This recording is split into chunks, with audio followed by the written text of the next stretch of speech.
Okey, selamat datang semua ke sesi penerangan kita hari ini. Kita nak sembang pasal satu konsep yang secara jujurnya boleh mengubah 100% cara anda bekerja dan hidup. Kita akan bongkar idea gempak dari buku Deep Work tulisan Cal Newport. Menariknya, buku ni keluar pada tahun 2016 tau. Tapi, cuba bayangkan sekarang di tahun 2026, dunia kita ni makin bising kan? Notifikasi bertalu-talu, lambakan media sosial tak payah cakap lah. Jadi, message dia ni bukan sekadar relevan, tapi dah jadi macam satu benda yang wajib kita buat kalau nak terus bersaing. Dan Cal Newport ni bukan sekadar ahli teori yang sembang kosong ya. Dia ni profesor sains komputer dekat University Georgetown. Jadi dia memang buat apa yang dia cakap. Dia berjaya hasilkan banyak kajian dan buku berkualiti tinggi, tapi dalam masa yang sama, dia relax je, ada kehidupan peribadi yang sangat seimbang. Macam mana dia buat tu? Jom kita tengok. Okey, mari kita terus selami benda ni. Sesi kita hari ni ada 6 bahagian yang mudah. Kita akan mula dengan era ekonomi distraksi, lepas tu beza deep work dan shallow work. Seterusnya, kita tengok nilai sebenar fokus yang mendalam ni, 4 falsafah utama deep work, langkah-langkah untuk bina fokus, dan akhir sekali, satu cabaran khas untuk anda. Kita masuk ke bahagian pertama, iaitu era ekonomi distraksi. Boleh dikatakan, ini adalah musuh utama kita sekarang. Cuba anda fikir sejenak, jujur dengan diri sendiri. Kenapa sekarang ni, kita susah sangat nak fokus? Anda perasan tak? Bila tengah buat satu tugasan yang penting, tiba-tiba rasa macam gatal tangan nak periksa telefon. Macam ada yang tak kena kalau tak tengok skrin sekejap. Sebenarnya, ini bukan sebab anda tak ada disiplin peribadi tau. Ada satu isu sistematik yang jauh lebih besar sedang berlaku di sekeliling kita. Isu besar tu kita panggil sebagai ekonomi distraksi. Bayangkan macam ni kita sekarang hidup dalam satu persekitaran di mana syarikat gergasi dan alat teknologi yang kita guna tiap-tiap hari tu macam notifikasi, email, Slack dan aplikasi macam TikTok memang dikejuruteraan khas untuk merampas perhatian kita. Dorang memang nak bagi kita lonjakan dopamin. Sistem ni buat kita jadi ketagih, sentiasa nakkan rangsangan digital dan akhirnya kita terperangkap buat interaksi-interaksi cetek yang langsung tak bawa apa-apa makna pun. Jadi, macam mana nak lawan sistem ni? Kita masuk ke bahagian kedua, deep work berlawan dengan shallow work. Cal Newport ni, dia bahagikan aktiviti profesional kita kepada 2 jenis yang berbeza sama sekali. Di satu sisi, kita ada deep work atau kerja mendalam. Ini adalah tahap di mana anda bagi tumpuan 100% tanpa sebarang gangguan. Anda tolak keupayaan minda anda sampai ke tahap kognitif yang paling maksimum. Hasil kerja macam ni memang bernilai sangat tinggi, sangat jarang dan susah untuk orang lain tiru. Manakala, di sisi satu lagi pula ialah shallow work atau kerja dangkal. Ini benda-benda yang anda buat masa tengah terganggu. Ia tak perlukan otak yang banyak berfikir pun, macam balas email kosong atau buat banyak kerja serentak. Nilai dia sangat rendah dan jujurlah sesiapa pun boleh buat. Seterusnya, bahagian ketiga. Kita akan lihat apa nilai sebenar fokus mendalam ni dalam ekonomi moden kita sekarang. Daripada kita asyik fikir yang gangguan tu satu masalah, apa kata kita ubah persepsi kita sikit? Cal Newport ada sebut satu ayat yang cukup menarik. Dia kata kemampuan untuk melakukan deep work semakin jarang berlaku, tepat pada masa ia menjadi semakin bernilai. Ayat ni memang sangat berkuasa. Maksudnya, deep work ni bukan lagi sekadar tips produktiviti biasa. Ia dah jadi satu keperluan ekonomi yang sangat berharga. Kalau anda nak kekal relevan dalam ekonomi baru ni, anda memang wajib kuasai seni kerja mendalam ni. Tadi kita sembang pasal nilai kan? Apa manfaat konkret yang anda akan dapat sebenarnya? Ada 5 manfaat teras.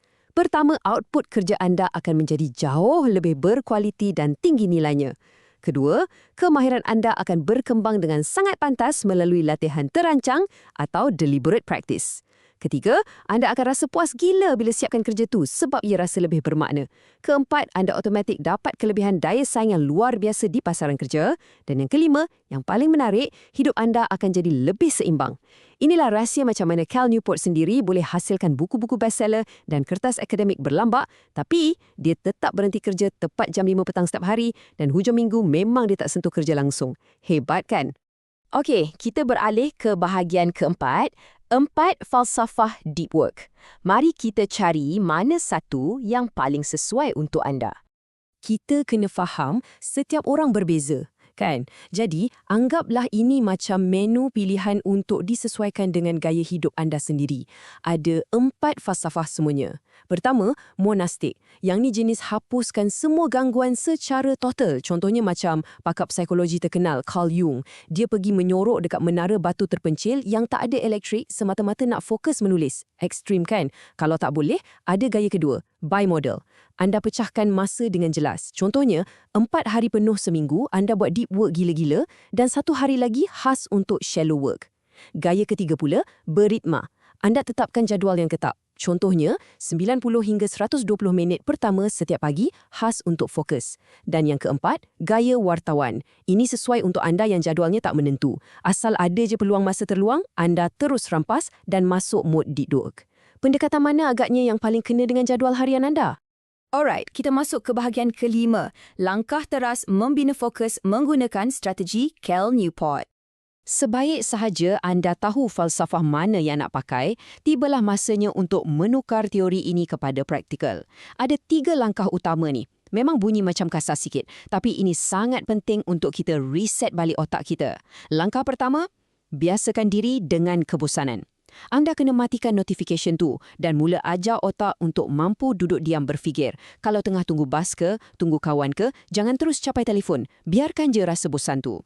Langkah kedua, tinggalkan media sosial atau paling kurang, kurangkan secara drastik. Serius, nilai hiburan cetek tu tak berbaloi langsung dengan harga kos tumpuan yang anda terpaksa bayar. Seterusnya, langkah ketiga, keringkan kerja dangkal. Buat jadual yang ketat, kumpulkan email anda dan balas serentak dalam satu masa dan tolonglah beranikan diri cakap tak pada mesyuarat yang tak bawa apa-apa makna. Buang terus tugas-tugas bernilai rendah ni. Dan akhirnya, kita masuk ke bahagian ke-6. Ini cabaran deep work aplikasi dunia sebenar khas untuk anda. Kita dah pun tiba di penghujung dan sekarang saya nak cabar anda secara terus. Ini bukan setakat dengar je ya, ini panggilan tindakan anda. Cabaran 60 hingga 90 minit. Esok pagi saya nak anda blok jadual masa anda. Matikan telefon terus, simpan dalam laci. Tutup semua tab dekat pelayar web yang tak ada kaitan dan fokuskan 100% tenaga anda pada satu sahaja tugas yang penting. Cuma satu kerja tu je. Saya nak anda rasai sendiri kehebatan superpower deep work ni. Lepas tamat masa tu, saya jamin anda akan terkejut dengan hasil luar biasa yang berjaya anda capai dalam sesi ringkas tanpa gangguan tu. Saya akan menamatkan penerangan kita hari ini dengan satu soalan provokatif untuk anda fikirkan. Pada saat ini, sekarang ni kan, berapa minit deep work yang anda betul-betul mampu buat? Adakah anda boleh bertahan 30 minit? Atau anda jenis yang memang dah capai tahap 90 minit berterusan tanpa sentuh telefon langsung? Cuba kongsikan tahap kapasiti fokus anda di ruangan komen di bawah. Mari kita tengok. Di dunia yang semakin bising ni, kebolehan anda untuk fokus mendalam adalah senjata rahsia kerjaya anda. Jadi mari kita jadikan diri kita luar biasa. Terus berlatih dan pastikan anda rampas kembali tumpuan anda. Jumpa lagi!